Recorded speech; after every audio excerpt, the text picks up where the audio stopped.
আপনার নেতা কি বলল, আপনার পাতি নেতা কি বলল, পরিবেশের কারণে আল্লাহর বিধানকে অমান্য করো না। এইভাবে যদি কোনো বান্দা চলতে পারে, আল্লাহ তাআলা বলছেন ওয়াস্তাগফিরু, কোনো কারণে যদি সে চলতে না পারে তাহলে সে যেন ইস্তিগফার করে। এই গুণ যদি কারো মধ্যে থাকে তাহলে সেই ব্যক্তি জান্নাতি। আর যেই ব্যক্তি আল্লাহ তাআলাকে আল্লাহ মানার পরে, আল্লাহর রসুলকে রসুল হিসাবে গ্রহণ করার পরে নবীজির আদর্শ মানে না, আল্লাহ তাআলা বলছেন ওয়াইলুল লিল মুশরিকিন, এই সমস্ত মুশরিক ব্যক্তিদের জন্য রয়েছে হতভাগা। এই সমস্ত মুশরিকিন ব্যক্তিরা হচ্ছে হতভাগা এবং জাহান্নামী। ঈমানের ওপর আমলের ওপর ইস্তেকামাত অবিচল থাকা, এটা কত যে গুরুত্বপূর্ণ কাজ। এটা যেই ব্যক্তি করবে, আল্লাহ তাআলার ওয়াদা, ওই ব্যক্তি মৃত্যুর সময় ফিতনা থেকে বেঁচে থাকবে, কবরের আযাব থেকে বেঁচে থাকবে, মুনকার নাকিরের প্রশ্নের উত্তর দিতে পারবে। আল্লাহ তাআলা তাকে জান্নাতের ফয়সালা দান করবেন। সুবহানাল্লাহ বলি। ভাইরা আমার,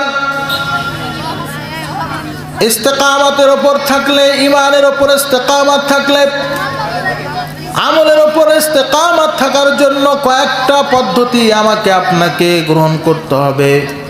তার মধ্যে 1 নম্বর পদ্ধতি হচ্ছে নিয়ত।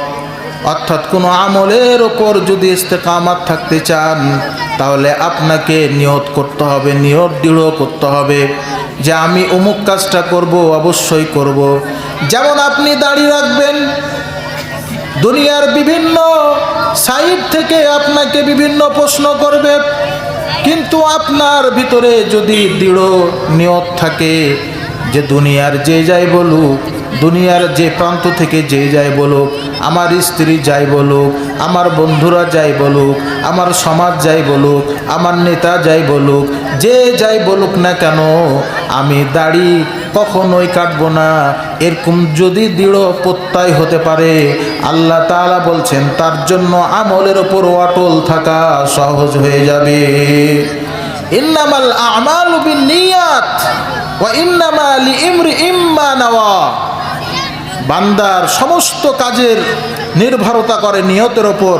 তার নিয়ত যদি শক্ত হয় তাহলে তাকে আমল থেকে কেউ পিছু পা করতে পারবে না, তার আমল সামনে অগ্রসর হতেই থাকবে।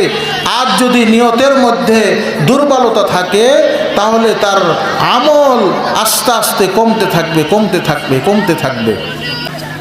ভাইরা আমার, ঈমানের ওপর এবং আমলের ওপর অবিচল থাকার জন্য 3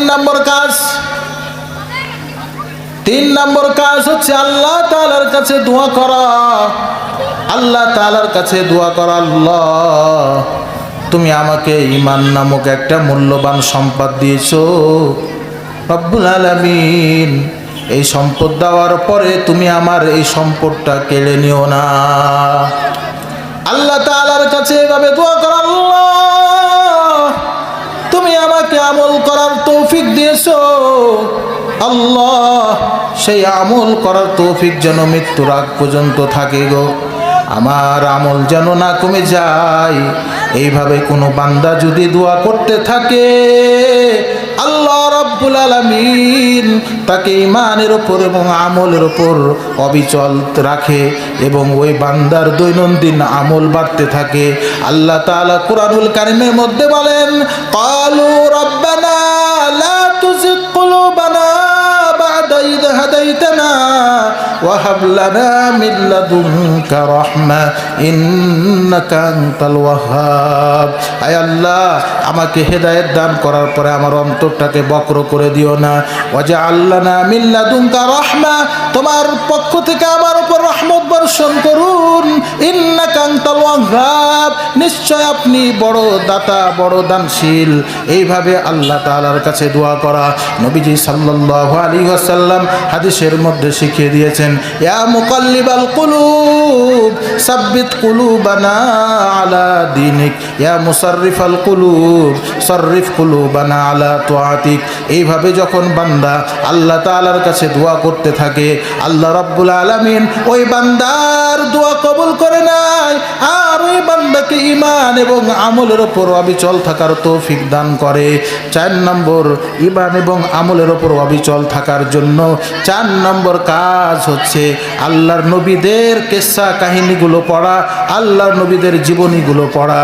হযরতে নূহ আলাইহিস সালাতু ওয়াস সালাম কেমন ভাবে ঈমানের দাওয়াত দিয়েছেন, আমার নবী বিশ্ব নবীজি কিভাবে ঈমানের দাওয়াত দিয়েছেন, ইব্রাহিম আলাইহিস সালাতু ওয়াস সালাম কিভাবে ঈমানের দাওয়াত দিয়েছেন, মূসা আলাইহিস সালাতু ওয়াস সালাম কিভাবে ঈমানের দাওয়াত দিয়েছেন। আল্লাহ তাআলা বলছেন, বান্দারে তুমি যদি ঈমানের উপর আমলের উপর অবিচল থাকতে চাও, আমার নবীদের জিন্দেগিগুলো পড়ো, আমার নবীদের জীবনীগুলো পড়ো, তাহলে তোমাদের অন্তরে স্থিরতা আসবে। আর যখন অন্তরের স্থিরতা আসবে ও বান্দা, তখন আমল করেও তুমি মজা পাবে এবং তোমার আমল সুন্দর হবে, ঈমান সুন্দর হবে। আল্লাহ তাআলা কুরআনুল কারীমের মধ্যে বলেন, ওয়া কুল্লান নাকুসসু আলাইকা মিন আম্বাইর রুসুলি মা নুসাব্বিতু বিহি ফুয়াদাক ওয়া জাআকা ফি হাযিহিল হাক্কু ওয়া মাউইযাতু ওয়া যিকরা লিল মুমিনিন। আল্লাহ তাআলা বলেন, হে বান্দা, আমি তোমাদের জন্য কোরআনুল কারীমের মধ্যে অনেক নবীদের ঘটনা বর্ণনা করেছি, যেই নবীদের ঘটনা পড়লে তোমাদের অন্তরে স্থিরতা আসবে। আর যখন তোমাদের অন্তরের স্থিরতা আসবে, আল্লাহ রাব্বুল আলামিনের ঈমান এবং আমল তখন তোমাদের দৃঢ় হবে এবং শক্ত হবে। তখন ঈমান থেকে বিচলিত হওয়ার কোনো সম্ভাবনা থাকবে না। নূহ আলাইহিস সালাতু ওয়াস সালাম কিভাবে দাওয়াত দিয়েছেন, যখন নূহ আলাইহিস সালাতু ওয়াস সালাম এর দাওয়াত যখন আমি আপনি পড়ব, তাদের ইতিহাস, তাদের জীবনী যখন আমি আপনি পড়ব, তখন আমাদের ভিতরে ঈমানি জজবা শক্ত হবে এবং আমল আরও আমাদের উন্নতি হবে। ইব্রাহিম আলাইহিস সালাতু ওয়াস সালামের তাওহীদের দাওয়াত সম্পর্কে যে ঘটনা কুরআনুল কারীমের মধ্যে আছে, আল্লাহ তাআলা বর্ণনা করেছেন বান্দাদের উপকারার্থে। বলছে যে এই ঘটনাগুলো যদি পড়ে তাহলে বান্দাদের ঈমান মজবুত হবে এবং আমল দিনের দিন বাড়তেই থাকবে। কি ঘটনা সংক্ষিপ্ত আকারে বলি।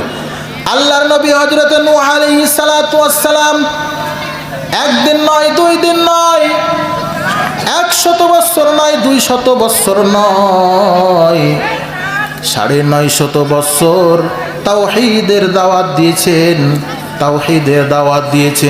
এই দাওয়াত দিতে গিয়ে তার কওমের লোকেরা হযরতে নূহ আলাইহিস সালাতু ওয়াস সালামকে এত আক্রমণ করেছে, এমন মারধর করেছে, আল্লাহর নবী নূহ জমিনে অজ্ঞান হয়ে পড়ে গিয়েছে। আবার যখন হুঁশ ফিরেছে, আবার কওমের লোকেরা আবার নবীকে আক্রমণ করা শুরু করেছে। এইভাবে 900 বছর ইসলাম তাওহীদের দাওয়াত দিয়েছেন, ঈমানের দাওয়াত দিয়েছেন।